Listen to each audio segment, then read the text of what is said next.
नमस्कार साथियों, ज्ञानम पंजाब के इस YouTube चैनल पर आप सबका स्वागत है। मेरा नाम है अजय और आशा करता हूं कि आप सब पूर्ण से स्वस्थ होंगे और बहुत अच्छे से आप सभी अपनी परीक्षा की तैयारी भी कर रहे होंगे। तो साथियों, जिनका सपना यूजीसी नेट हिंदी की परीक्षा को पास करना है, तो उनको ये तो पता है कि परीक्षा का स्तर क्या रहता है, परीक्षा का कठिनाई स्तर कितना रहता है, क्योंकि आपको ये पूर्ण ज्ञान है कि यहाँ पर बहुत कठिन प्रश्न पूछे जाते हैं। बड़ी कठिन परीक्षाओं में से एक यूजीसी नेट की परीक्षा को माना जाता है। तो इसलिए इस परीक्षा की तैयारी के लिए हमारे पास एक पूर्ण रणनीति होनी चाहिए। पाठ्यक्रम के बारे में हमें पूर्ण रूप से पता होना चाहिए। हमारे पास पीवाईक्यू सारे के सारे होने चाहिए। तो ये सारी की सारी चीजें जब हमारे पास होंगी तो हम अपनी इस तैयारी को अच्छे से आरंभ कर सकते हैं। तो जिन विद्यार्थियों को ये बहुत ज्यादा कंफ्यूजन रहती है, बहुत ज्यादा भ्रम रहता है कि इस परीक्षा की तैयारी कैसे करें, अब हम मानकर चलें तो लगभग हमारे पास 4 महीने हैं। जिन्होंने दिसंबर में नेट की परीक्षा को देना है, तो लगभग 4 महीने हमारे से बनते हैं। तो इन 4 महीनों में हम किन किन बातों को ध्यान में रखते हुए इस परीक्षा की तैयारी कर सकते हैं, कैसे हम इस परीक्षा को पास कर सकते हैं, इस पर आज हम चर्चा करने वाले हैं। अगर आपको ये वीडियो अच्छी लगे तो वीडियो को लाइक करना ना भूलिएगा और वीडियो को अंत तक जरूर देखिएगा। अगर आपका सपना यूजीसी नेट हिंदी की परीक्षा को पास करने के बाद अच्छे महाविद्यालय या विश्वविद्यालय में एक हिंदी शिक्षक के पद पर कार्य करने का है, तो वीडियो को स्किप मत कीजिएगा। तो चले करते हैं शुरू आज की इस वीडियो को। तो 4 महीने में आपका नेट हो चाहे जेआरएफ हो, किस प्रकार से इसको क्रैक किया जा सकता है, इस पर आज हम चर्चा करने वाले हैं। पहले आपके पास लगभग, जैसे कि मैंने बोला, परीक्षा को पास करने के लिए 90 से 120 दिनों तक की व्यवस्थित अध्ययन रणनीति होनी चाहिए। कि समय सीमा निर्धारित कीजिए कि हमारे पास इतना समय है, उसी समय को ध्यान में रखते हुए आपके पास एक रणनीति होनी चाहिए कि किस प्रकार से हमें तैयारी करनी है। तो देखो, पहले हमारे पास क्या होता है, हमने पाठ्यक्रम को यहाँ पर वर्गीकृत किया है, सिलेबस को डिवाइड किया है 2 भागों में। ठीक है, 2 भागों में पाठ को डिवाइड किया है, जिसमें कि पाठ्यक्रम को मुख्य रूप से 2 भागों में बांटा गया है। कौन कौन सा? एक आता है सैद्धांतिक और ऐतिहासिक भाग, यूनिट 1 से लेकर 4 तक, और इसमें तथ्यात्मक जानकारी, सिद्धांत और इतिहास लेखन को सम्मिलित किया गया है। ठीक है, इसमें क्या आता है कि तथ्यों को सम्मिलित किया गया है, क्योंकि तथ्यात्मक जानकारी है, फैक्ट्स हैं इसमें बहुत सारे। ये रचना किसने लिखी, ये रचना कब लिखी गई, ठीक है, ये सारी की सारी चीजें हमें यहाँ पर याद करनी होती हैं। तो इतिहास लेखन, और दूसरी हमारे पास मूल रचनाएं और विधाएं आ जाती हैं, जो कि 5 से लेकर यूनिट 10 बनती है। इसमें कविताएं, उपन्यास, कहानियां, नाटक, निबंध और अन्य गद्य विधाएं भी सम्मिलित हैं। ठीक है, तो 2 भागों में हमने इस पाठ्यक्रम को बांट लिया है। अब आगे क्या करना है, ये ऐसे आप अपनी रणनीति बना सकते हैं, इस प्रकार से अपनी तैयारी आप आरंभ कर सकते हैं। अब हमारे पास आगे आता है चरणबद्ध अध्ययन योजना। अब आपके पास अध्ययन योजना कैसी होनी चाहिए? अध्ययन योजना की बात करें तो इसमें चरण 1, मतलब फेज 1 बोलेंगे, स्टेप 1 बोलेंगे, जो मर्जी बोल लीजिए। इसमें आपके पास आता है आधार मजबूत करना, मतलब कि बेसिक, अपना जो बेसिक क्लियर करना। क्लियर तो वैसे है ही, है ना, क्लियर तो है, परंतु बेसिक को और ज्यादा मजबूत करना, स्ट्रॉन्ग करना। ठीक है, इसमें हमारे पास यूनिट 1 आ जाती है, जिसमें कि हिंदी भाषा और उसका विकास, जिसमें अपभ्रंश, अपहट, पुरानी हिंदी, बोलियों का वर्गीकरण और संवैधानिक स्थिति पर आपको शॉर्ट नोट्स बनाने हैं, है ना। यहां से बहुत ज्यादा प्रश्न पूछे जाते हैं, और आगे मैं आपको यह भी बताऊंगा एक वीडियो में कि कहां से कितना अनुमान है कि किस यूनिट से कितने प्रश्न पूछे जाते हैं, कितने परसेंट पेपर आपको किस यूनिट में से देखने को मिलता है, इस पर भी हम चर्चा करेंगे। ठीक है, तो यूनिट 1 में आपको क्या करना है, हिंदी भाषा और उसका विकास, जिसमें कि अपभ्रंश, अपहट, पुरानी हिंदी, बोलियों का वर्गीकरण और संवैधानिक स्थितियों के शॉर्ट नोट्स बनाने हैं। एक चीज ध्यान रखिएगा, अगर आप यूजीसी नेट की तैयारी कर रहे हैं और जब तक आप खुद नोट्स नहीं बनाते हैं तो ये परीक्षा पास करने में आपको बहुत ज्यादा कठिनाई आएगी। नोट्स आपको अवेलेबल हो जाएंगे बहुत जगह पर, बहुत सारे ऐसे प्लेटफॉर्म्स है जहां से आपको नोट्स मिल जाएंगे, परंतु उन नोट्स में से भी जब तक आप खुद हाथ से लिखकर नोट्स नहीं बनाएंगे, तो हाथ से बहुत डिटेल में नहीं लिखना, शॉर्ट नोट्स इसी में लिखा हुआ है कि जो महत्वपूर्ण चीजें हैं, जैसे कि मान लीजिए आप कोई उपन्यास पढ़ने बैठे, आप गोदान उपन्यास पढ़ने बैठे हैं, तो गोदान उपन्यास को, पहली बात की उपन्यास को डिटेल में, जितने भी उपन्यास हैं, कहानी है, निबंध है, नाटक है, सबको डिटेल में पढ़ना है। जब आप डिटेल में इन, मान लो कि गोदान उपन्यास आप पढ़ रहे हैं या मैला आंचल आप उपन्यास पढ़ रहे हैं, तो उस उपन्यास को पढ़ते हुए साथ में आपके पास कॉपी पेन अपना होना चाहिए। जो जो महत्वपूर्ण बिंदु, जो जो महत्वपूर्ण आपको लग रहे हैं ये तथ्य, उनको नोट डाउन करते जाइए। ऊपर लिखिए गोदान, ठीक है, किसके द्वारा लिखित है, कब लिखित है, गोदान का मूल विषय क्या है, ये लिखने के बाद फिर आप जो जो ये कथन आ जाते हैं, बहुत प्रसिद्ध कथन आ जाते हैं, तो उन कथनों को भी आप नोट डाउन करते जाइए। फिर जब आपकी परीक्षा होती है तो उस परीक्षा से एक दिन पहले फिर आपको बुक्स नहीं देखनी होती, और जब आपके नोट्स बन जाते हैं तो फिर आपको बुक्स में से कम, किताबों में से बहुत कम देखना होता है, ज्यादा से ज्यादा आपको अपने नोट्स पर ही निर्भर रहना होता है। ठीक है, तो शॉर्ट नोट्स में, जिसमें कि जैसे कि आप डेट्स लिखेंगे, ठीक है, रचनाएं लिखेंगे, रचनाओं को क्रमबद्ध कैसे करना है, जो आपकी शॉर्ट ट्रिक्स होती हैं, जैसे आपने रचना लिखी, मान लो आपने आपने लिखा कि मान लो मुंशी प्रेमचंद जी की रचनाएं लिख रहे हैं, ठीक है, तो मुंशी प्रेमचंद जी की या जयशंकर प्रसाद जी की या भारतेंदु हरिश्चंद्र जी की आप रचनाएं लिख रहे हैं, तो उन रचनाओं को लिखा आपने, ठीक है, फिर उन रचनाओं को याद करने की एक शॉर्ट ट्रिक भी वहां लिखी, तो शॉर्ट ट्रिक बनानी भी आपको आनी चाहिए। तो शॉर्ट ट्रिक कैसे बनाते हैं, तो शॉर्ट ट्रिक बनाने का भी हम इस पर भी चर्चा करेंगे कि शॉर्ट ट्रिक कैसे बनाई जाती है, उस पर भी हम विचार करेंगे, है ना। तो शॉर्ट ट्रिक अपनी खुद बनाइए, ताकि जो शॉर्ट ट्रिक हम खुद बनाते हैं वो शॉर्ट ट्रिक हमें ज्यादा समय तक याद रहती है। ठीक है, तो ये आपको शॉर्ट नोट्स में इन चीज को सम्मिलित करना है। शॉर्ट नोट्स कैसे बनाए जाते हैं इस पर भी हम चर्चा कर लेंगे, बहुत सारे विषय है चर्चा करने के लिए। शॉर्ट नोट कैसे बनाए जाते हैं, ट्रिक्स कैसे बनाई जाती हैं, ठीक है, इन चीजों पर हम विचार करेंगे। उसके बाद फिर आती है इकाई 2, जिसमें कि हिंदी साहित्य का इतिहास आपके पास आएगा। आदिकाल, भक्ति काल, रीति काल और आधुनिक काल की प्रमुख प्रवृत्तियां और काल विभाजन को हमें डिटेल में पढ़ना है, अच्छे से समझना है, और शॉर्ट नोट्स आपके साथ साथ चलते रहेंगे, वो भूलिएगा मत।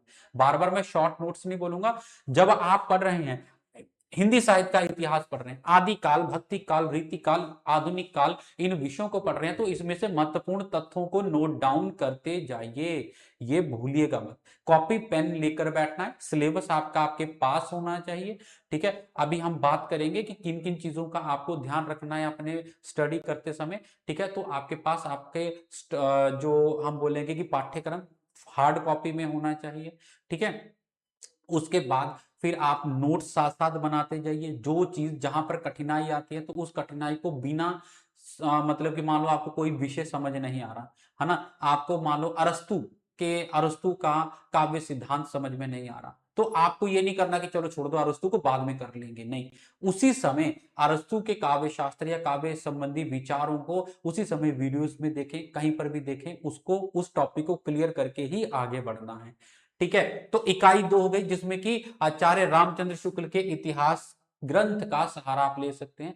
ठीक है, तो मैंने किताबें भी बताई हैं कि यूजीसी नेट के लिए कौन कौन सी किताबें महत्वपूर्ण है, उस पर भी एक वीडियो बनाएंगे, बहुत सारी वीडियो बनाने वाली हैं, तो मैं जल्दी जल्दी आपके लिए वीडियो लेकर आता ही रहूंगा। ठीक है, तो यहां पर हमें क्या है कि बहुत अच्छी किताब है आचार्य रामचंद्र शुक्ल के ऐतिहासिक ग्रंथ को आप उनका आचार्य रामचंद्र शुक्ल का, ठीक है, जो साहित्यिक ग्रंथ है वहां से आप अपने तैयारी कर सकते हैं, नोट्स बना सकते हैं। उसके बाद फिर स्टेप 2 में आपको क्या करना है, सिद्धांत और वैचारिक पृष्ठभूमि।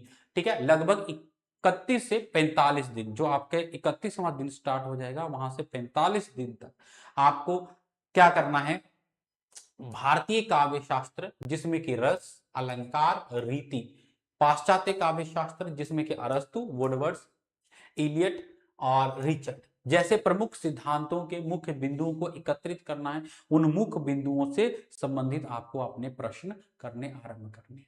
उसके बाद फिर आती है यूनिट 4 यूनिट 4, जिसमें कि गांधीवादी, अंबेडकर, लोहिया दर्शन, मार्क्सवाद, अस्मिता मूलक विमर्श जैसे दलित विमर्श, स्त्री विमर्श, ठीक है, इनकी मूल अवधारणाओं को, दलित विमर्श से संबंधित रचनाएं कौन कौन सी हैं, ठीक है। उसके बाद आदिवासी विमर्श से संबंधित रचनाएं कौन कौन सी हैं, आदिवासियों को क्या कौन कौन से संकटों का सामना करना पड़ता था, जो स्त्री विमर्श में स्त्रियों की दशा किस प्रकार की थी, किस प्रकार से उन्हें अपनी अस्मिता के लिए संघर्ष करना पड़ा, पहला संघर्ष कहाँ आरंभ हुआ था, किस महिला ने कहां पर, जो आदिवासी जो महिला, जो हम बोलेंगे कि महिलाओं ने अपने खिलाफ, जो अपने खिलाफ हो रहे शोषण के विरुद्ध आवाज उठाई थी, कहां से ये आंदोलन आरंभ हुआ था, कौन कौन से आंदोलन हुए, ये सारी की सारी चर्चा यहां पर होगी। उसके बाद फिर हमारे पास आता है चरण 3, स्टेप 3, जिसमें कि मूल टेक्स्ट और विधाओं का गहन अध्ययन करना है। दिन आपका 46 से 80 आ जाता है। इसमें यूनिट आपके पास आ जाएगी 4, ठीक है। यूनिट हमारे पास आ जाएगी, एक मिनट, हाँ 3 4 यहां पर हो गई है, ठीक है। यूनिट 5 आ जाएगी। 5 यूनिट में क्या होगा, कबीर, जायसी, सूर, तुलसीदास से लेकर निराला, अज्ञे, मुक्तिबोध, धूमिल के पाठ्यक्रम में जो सम्मिलित कविताएं हैं उनका मुख्य भाव और उनकी पंक्तियों को रेखांकित करना है ना, रेखांकित करना है। जो भी कबीर, जायसी, सूर, तुलसीदास, निराला, अज्ञे, मुक्तिबोध और धूमिल के पाठ्यक्रम में संबंधित कविताएं हैं, उन कविताओं की मूल पंक्तियों को आपको अंडरलाइन करना है, रेखांकित करना है, चाहे नोट डाउन कर लीजिए अपने शॉर्ट नोट्स में जहां से प्रश्न बनते हैं, उनको ध्यान देना है। उसके बाद यूनिट 6 आ जाती है हमारे पास, 6 से यूनिट 10, जिसमें कि उपन्यास, कहानी, नाटक, निबंध और अन्य गद्य विधाएं आ जाती हैं। इसमें हमारे पास गोदान, मैलांचल, तमस जैसे उपन्यासों के मुख्य पात्र और विषय वस्तु जैसे कि अंधेर नगरी, चंद्रगुप्त, आषाढ़ का एक दिन, नाटकों के मुख्य संवाद, मुख्य संवादों को, कौन कौन से मुख्य संवाद हैं, कौन से कथन किसके हैं, किसने कौन से कथन कब कहे, ये आपको नोट डाउन करते रहना है, अपने नोट्स में इनको ऐड करते रहना है। कहानियों के प्रकाशन वर्ष आ जाएंगे, उनमें कौन कौन से प्रमुख पात्र थे, पात्रों द्वारा प्रमुख कहे हुए कथन, ठीक है, और उनके लेखक, उन कहानियों के लेखक आपको यहां पर पता होने चाहिए। फिर आता है हमारे पास फिर दोहराव और मॉक टेस्ट। अब फिर हमारे पास जो दिन आ जाएगा 81 टू 90 या 120, जिसमें कि आपको 90 टू 120 भी कर सकते हैं, 80 टू 120, जो आपके आखिरी दिन बचेंगे उन अंतिम दिनों में आपको रिवीजन करनी है, मॉक टेस्ट करने हैं, पीवाईक्यूज करने हैं, ठीक है, पिछले वर्षों के प्रश्न पत्रों को सॉल्व करना है, उन प्रश्न पत्रों को आपको यहां पर सॉल्व करना है लास्ट डेज में। और प्रत्येक इकाई के महत्वपूर्ण उपन्यास, प्रकाशन वर्ष और पंक्तियों का आपको क्विक रिवीजन करना है, जल्दी जल्दी रिवीजन करना है, क्विक रिवीजन, ठीक है। यहां पर आपको जो आपने और रिवीजन कहां से होगी, आपके शॉर्ट नोट्स यहां पर काम आएंगे। अब यहां पर बुक्स काम नहीं आएंगी, ठीक है। अगर कोई कॉन्सेप्ट आपको लग रहा है, कोई आपको लग रहा है कि ये अवधारणा है या फिर मुझे इस विषय में कठिनाई है, तो उस विषय को आप जो है अपनी बुक में से देख सकते हैं, नहीं तो जो आपके शॉर्ट नोट्स हैं वहीं से आपको पढ़िए। हाँ, कोई उपन्यास डिटेल में पढ़ना है तो उपन्यास को तो लिखेंगे नहीं, उपन्यास को पढ़िए, ठीक है, वो आप पढ़ सकते हैं डिटेल में आपके टेक्स्ट से। बाकी जो आपको लिखना है वो अपने शॉर्ट नोट्स में उनको ऐड करते जाइए, लिखते जाइए, ठीक है। तो उसके बाद फिर हमारे पास, अगर हमें लास्ट में मैं एक चीज बताऊं कि सफलता का मूल मंत्र क्या है, कि मतलब सारांश हम बोले कि ये सारी की सारी जो हमने चर्चा की, इसका सारांश क्या जाता है कि पात्र और संवाद जैसे डायरी, नाटक और उपन्यासों के पात्रों की एक अलग सूची बनाएं। वहां पर लिखा संस्मरण लिखा, उसका नाम लिखा, या डायरी उसका नाम लिखा, उसके बाद उसके पात्र कौन कौन से, उसके द्वारा कहे हुए कथन कौन से, कथनों को छोड़े, पहले पात्र आपको पता होने चाहिए कौन कौन से पात्र थे। प्रकाशन वर्ष का क्रम, परीक्षाओं में रचनाओं को काल क्रम व्यवस्थित करने वाले प्रश्न बहुत आते हैं, इसलिए क्रोनोलॉजी, आपको मतलब कि उनको उनका याद होना चाहिए कि उनका क्रम क्या था, कौन सी रचना पहले लिखी गई, बाद में कौन सी रचना लिखी गई, तो ये आपको यहां पर पता होना चाहिए।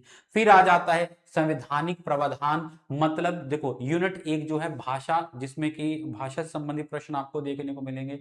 तो इकाई एक से राजभाषा से जुड़े अनुच्छेद 343 से 351 को अच्छे से रट लें कि 343 में क्या कहा गया, 344 में क्या कहा है, 351 तक जो हमारी भाषा संबंधित जो अनुच्छेद हैं, ठीक है, इन अनुच्छेदों को अच्छे से पढ़ लें, क्योंकि यहां से भी आपको कोई ना कोई प्रश्न जरूर देखने को मिलता है। उसके बाद अब ये सारी की सारी चीजें हो गई। अब ठीक है, ये सारी की सारी चीजें आपने इस प्रकार से अपने स्ट्रेटजी प्लान को, जिसको बोले अपनी रणनीति को तैयार करना है। अब पढ़ना कैसे है, पहले तो जो परीक्षा का पूरा पाठ्यक्रम अच्छे तरह से आपके पास होना चाहिए। सारे के सारे पाठ्यक्रम को आपको प्रिंट आउट निकाल कर अपने सामने आपकी स्टडी टेबल पर वो होना ही चाहिए। पाठ्यक्रम, बिना पाठ्यक्रम के कुछ नहीं होगा। और जो जो विषय होते जा रहे हैं उन विषयों को आपको रेखांकन करते जाना है, उन विषयों को आपको टिक मार्क करते जाना है कि ये विषय मैं पढ़ चुका हूं। ठीक है, उसके बाद जैसे कि आगे हम बात करते हैं कि पिछले वर्षों के प्रश्न पत्र, पहले मैं आपको बता चुका हूं कि जब आपका रिवीजन का टाइम होगा तो पिछले वर्षों के प्रश्न पत्र करें। एक चीज आप और कर सकते हैं यहां पर कि मान लीजिए आप, जैसे कि आप जब पढ़ने बैठे हैं तो पढ़ने के लिए आपको एक जैसे कि हमने ये तो पढ़ लिया कि यूनिट ये ऐसे ऐसे खत्म करनी है, तो करनी कैसे, एक दिन में हम कितना पढ़े, तो एक दिन में कम से कम आपको 6 से 8 घंटे पढ़ना होगा, कम से कम। ठीक है, कम से कम 6 घंटे, बाकी आपकी श्रद्धा है, 8 घंटे पढ़ो, 9 घंटे भी पढ़ सकते हैं। जितना ज्यादा पढ़ोगे उतनी जल्दी सिलेबस कवर हो जाएगा, उतना ही ज्यादा समय आपको आपकी रिवीजन के लिए मिल जाएगा। ठीक है, तो टाइम टेबल जरूर बना लीजिएगा कि मुझे दिन में कितनी बार पढ़ना है, अलग अलग शिफ्ट्स में। ये नहीं कि सुबह लेकर बैठ गए 5 बजे से लेकर रात के 10 बजे तक पढ़ते रहे और अगले दिन बीमार हो गए, ऐसा नहीं करना है। ठीक है, जिस प्रकार से हर एक वस्तु की एक बोलते हैं ना कैपेसिटी होती है, लिमिट होती है, हमारे दिमाग में भी एक कैपेसिटी होती है। कुछ समय के बाद वो चीजों को फिर याद करना भूल, नहीं याद कर पाता चीजों को। तो इसलिए आपको क्या करना है, आप एक दिन में शिफ्ट में पढ़ सकते हैं, डिवाइड कर लीजिए, है ना, कि एक दिन में मान लो 4 शिफ्ट्स में पढ़ रहा हूँ। सुबह पढ़ने बैठे 4 से लेकर 7 बजे तक, अब शिफ्ट 3 घंटे की लगानी है, 2 घंटे की लगानी है, 4 घंटे की लगानी है, ये आपके जो जैसे आपकी व्यवस्था हो उस प्रकार से। ठीक है, कोई जॉब कर रहा है तो उस अनुसार जितना समय आपको मिलता है, या कोई स्टूडेंट है सिर्फ पढ़ रहा है तो उनको ज्यादा समय मिलता है, तो उस अनुसार अपना जो आपको टाइम टेबल बनाना है, शिफ्ट्स बनानी है। एक शिफ्ट में मान लो हम 3 घंटे पढ़ रहे हैं, है ना, तो 3 घंटे मैंने पढ़ा। फिर दूसरी शिफ्ट मेरी जैसे 7 बजे आपने 4 से 7 पढ़ा, उसके बाद फिर आप अपना बाकी का दैनिक क्रियाएं कीजिए, है ना। वो सारे का सारा काम करने के बाद फिर 9 बजे या 10 बजे दोबारा से पढ़ना शुरू किया, फिर दोपहर के 1 बजे तक पढ़े, है ना, लंबी शिफ्ट लगा ली उस समय। उसके बाद फिर आप 1 से 2 बजे तक अपना लंच कीजिए, है ना, 1 से 3 रख लो, चलो 1 से 3 लंच किया और आराम किया, सो गए। उसके बाद फिर से 3 बजे अपना चाय नाश्ता किया, फिर 4 बजे बैठ गए पढ़ने, या 3 बजे पढ़ने बैठ गए, 3 से 6 बजे तक लगभग एक शिफ्ट लगाओ। फिर उसके बाद अपना जो डिनर वगैरह किया, घूमे फिरे, फिर रात को 9 से 12 शिफ्ट लगा लो, है ना। तो इस प्रकार से आप शिफ्ट बना सकते हैं और उसमें टारगेट रख के चलिए कि पहली शिफ्ट में या पहली 2 शिफ्ट्स में मुझे ये चीज पढ़नी है, दूसरी शिफ्ट में ये चीज पढ़नी है। और जो आपकी प्रत्येक शिफ्ट में आप क्या कर सकते हैं कि आधा घंटा रख सकते हैं रिवीजन के लिए, जो हमने पढ़ा उससे संबंधित मॉक टेस्ट, कोई क्वेश्चंस कर लिए, है ना। या फिर आपने या तो 2 शिफ्ट्स का इकट्ठा इवैल्यूएशन कर सकते हैं, या तो पूरे दिन में आपने जो पढ़ा लास्ट में जो आपकी शिफ्ट होगी रात को 11 से 12 या 10 से 12 आप रख लो, है ना, या 11 से 12 जो आपने पूरे दिन में पढ़ा उसके आप प्रश्न हल कीजिए, आप प्रश्न सॉल्व कीजिए, क्वेश्चन सॉल्व कीजिए, ताकि आपको पता लग सके कि मैंने कितना पढ़ा है और कितना मेरी तैयारी हो गई है, कितना मुझे इस यूनिट को और ज्यादा पढ़ना है। तो मूल्यांकन जरूर करना है, मूल्यांकन करते रहेंगे तो आपको पता लगता रहेगा कहां पर मेरी कमी रह गई है और कहां से मैं अच्छे से पढ़ रहा हूं। ठीक है, तो पिछले वर्षों के प्रश्न पत्र आपको देखने हैं, समय सीमा के साथ अध्ययन योजना बनानी है, समय सीमा मैंने आपको बता दी है, अभ्यास करते रहना है, मॉक टेस्ट, है ना। जब जब आपका जैसे बोला अंतिम दिन होंगे, देखो सिर्फ लास्ट दिनों में रिवीजन नहीं करनी है, आपको बोला डेली की डेली आपने रिवीजन कीजिए, डेली की डेली मॉक टेस्ट या फिर पीवाईक्यू से क्वेश्चंस को निकाल लीजिए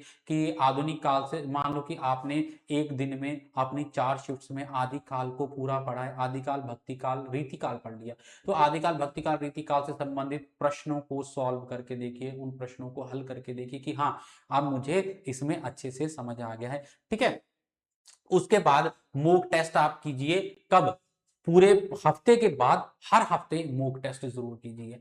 ठीक है, हर हफ्ते के लास्ट में सैटरडे आप रख लीजिए या संडे रख लीजिए कि संडे को आपने मॉक टेस्ट एक करना है। तो मॉक टेस्ट आप करेंगे तो आपको ये पता लग जाएगा पूरा हफ्ता आपने कितनी तैयारी की है, कितना ज्यादा आपको मतलब अब कितना ज्ञान हो चुका है, अपना मतलब आप मूल्यांकन कर सकते हैं। ठीक है, उसके बाद जो आपकी अध्ययन सामग्री है, मैंने पहले बता दिया कि अध्ययन सामग्री कौन कौन सी होनी चाहिए, वो भी मैं आपको बता दूंगा एक स्पेशल वीडियो में कि ये आप किताबें ले सकते हैं। ठीक है, बाकी जो आपके पास अध्ययन सामग्री है, अभी तक आप तैयारी करते आ रहे हैं, आपके पास आपके मास्टर्स की किताबें हैं, वहां से भी आप अच्छे से तैयारी कर सकते हैं, वहां से तैयारी कीजिए।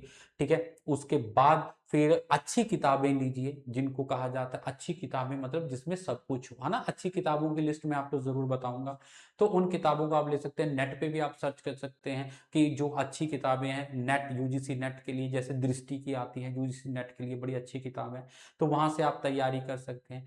ठीक है, तो उनसे आप तैयारी कर सकते हैं, तो अच्छी किताबें रखिए, और जो किताब रखनी है बार बार बदलनी नहीं है, जहां से आपने तैयारी शुरू की उसी किताब से अंत तक आपको तैयारी करनी है। ठीक है, उसके बाद इवैल्यूएशन करते रहें, स्वयं मूल्यांकन अपना करते रहें। ठीक है, वो कैसे होगा, मॉक टेस्ट के माध्यम से। ठीक है, महत्वपूर्ण एवं कठिन विषयों का अभ्यास नियमित करें, जहां पर आपको लग रहा है कि कोई विषय बहुत कठिन है, मुझे यहाँ पर दिक्कत आ रही है, समस्या आ रही है, उस विषय को बार बार रिवाइज करें, वहां से ज्यादा क्वेश्चंस करें। ठीक है, उसके बाद अपने साहित्यिक ज्ञान को मजबूत करते रहें, अलग अलग चीजों से पढ़ें, और मैंने आपको बताया था ट्रिक्स से पढ़ें, यहाँ देखो ट्रिक्स है, और ट्रिक्स कैसी बनानी है वो भी हम इस पर चर्चा करेंगे, कैसे आपको ट्रिक्स बनाते समय क्या क्या ध्यान रखना है। देखो जैसे मान लो आपको रचनाएं याद करनी है, यहाँ पर महादेवी आ, हाँ महादेवी वर्मा जी की रचनाएं हैं, तो उनकी रचनाएं आती हैं रश्मि, अग्नि, दीप, निहार, संध्या, आय, ठीक है, नीरजा, सप्तपर्ण, द्वारे। तो इस ये जो सारे के सारे महादेव वर्मा की कविता संग्रह, जिसमें कि देवी की कविता कर रश्मि, अग्नि, दीप निहारे, संध्या में आए नीरजा, सप्तपर्ण के द्वारे, तो इसमें सारे के सारे जो महादेवी वर्मा जी की रचनाएं आ जाती है, निहार, संध्या, ठीक है, नीरजा, सप्तरण, उसके बाद अग्नि, रश्मि, तो ये सारे के सारे यहाँ पर जो आ जाती हैं। ठीक है, ऐसी ट्रिक्स आपको आनी चाहिए, तो ट्रिक्स कैसे बनाते हैं उस पर भी हम चर्चा करेंगे। ठीक है, मैंने पहले बताया। और उसके बाद मूल्यांकन सबसे ज्यादा जरूरी है, मूल्यांकन अपना करते रहे, कहाँ पर कमी आ रही है, कहाँ पर कमी नहीं आ रही है, ये सारी की सारी चीजें आपको यहाँ पर करनी है। तो आशा करता हूं कि आपको ये वीडियो अच्छी लगेगी, आपको अपने अध्ययन योजना बनाने में ये वीडियो बहुत ज्यादा सहायता करेगी। अगर आपको ये वीडियो अच्छी लगी तो वीडियो में कमेंट जरूर कीजिएगा, और इस वीडियो को अपने मित्रों तक साझा जरूर कीजिएगा, ताकि ये वीडियो सब तक पहुंच सके और ज्यादा से ज्यादा विद्यार्थी इस वीडियो के माध्यम से लाभ ले सके। स्टडी प्लान आपका ही होगा, परंतु आप यहाँ से थोड़ा सा आइडिया ले सकते हैं कि यूनिट में किस यूनिट को मुझे कितना समय देना है। ठीक है, कौन कौन से महत्वपूर्ण विषय वहां से पूछे जा सकते हैं, तो ये अनुमान लेते हुए आपको अपना स्टडी प्लान, अपने नोट्स बनाने हैं। ये सिर्फ आपको एक पढ़ने का मार्ग बताया गया, एक सुझाव है, मानना ना मानना आपकी इच्छा। फिर से मिलेंगे, तब तक अपना ध्यान रखें, स्वस्थ रहें, और अच्छे से अपनी परीक्षा की तैयारी आज से ही आरंभ करते हैं। और आप लोगों के लिए एक छोटी सी सूचना है, अगर आप यूजीसी नेट की तैयारी ज्ञानम पंजाब के साथ जुड़कर करना चाहते हैं, तो हमारा ऑनलाइन ऑफलाइन दोनों बैचेस चलते हैं। तो इन बैचेस में अगर आपने रजिस्टर करवाना है, तो यहाँ पर ये फोन नंबर दिया गया है, इस फोन नंबर पर संपर्क करके आप जो है इस बैच को ज्वाइन कर सकते हैं। तो फोन नंबर यहाँ पर मैं लिख भी देता हूँ, 9117343434। ठीक है, ये हमारा नंबर है, 7117343434। ठीक है, तो यहाँ पर आप संपर्क करके इस बैच को ज्वाइन कर सकते हैं। ठीक है साथियों, फिर से मिलेंगे, तब तक अपना ध्यान रखें, स्वस्थ रहें, मस्त रहें। धन्यवाद।